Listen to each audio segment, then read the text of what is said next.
طلقني.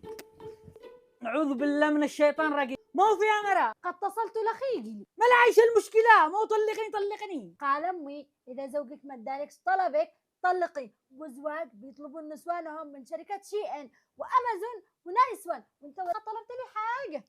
ما الأمراض ما يوصلوش لليمن. منو قال لك يا حاذق؟ قد في شركات ومواقع توصل لكل بقعه. مو من شركة. شركات قدسكو قبصركوا اعلانهم امس بالانستغرام.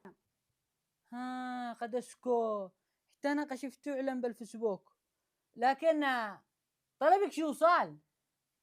وصل طلب. اخي. خير ايش في؟ طلق يا جن. لا ما وش طلق يا جن، طلع طلب من شيئين. الله يهديك يا صهير، لا تصدقش الخزعبلات هذه. أنا زوجتي قد كانت تشتغل مندوبة بهذه التطبيقات، خدعوها بتطبيق وهمي وأخذوا منها 300,000. ضيعت ضماري الله يضيعه، وركبوها موتور. أيوة وأنا أركب دباب.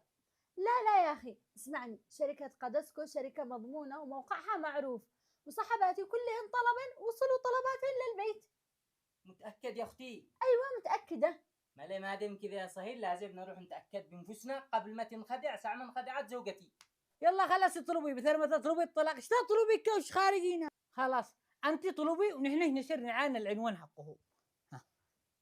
قم قبل ما يضيع ضمانك. بس اطلبي دلا الله يحفظك. ايوه السلام عليكم.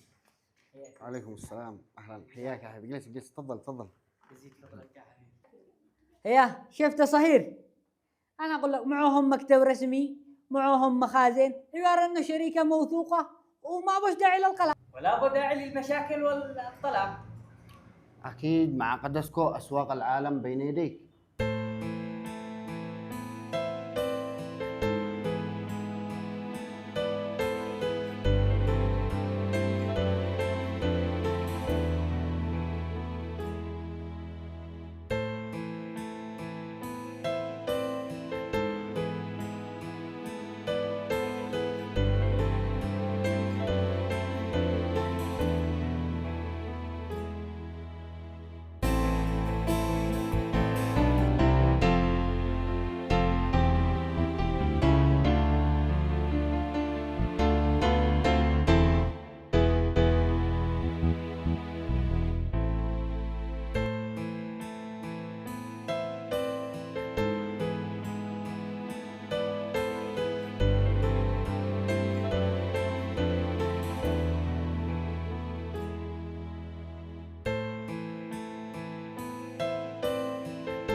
هيا بصرتي وصل طلبك لباب البيت.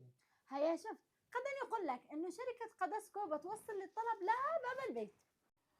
نصيحة يا جماعة، لا تكونوا تطلبوا إلا من شركات موثوقة ومعروفة مكانها وعنوانها، واسألوا مقرب.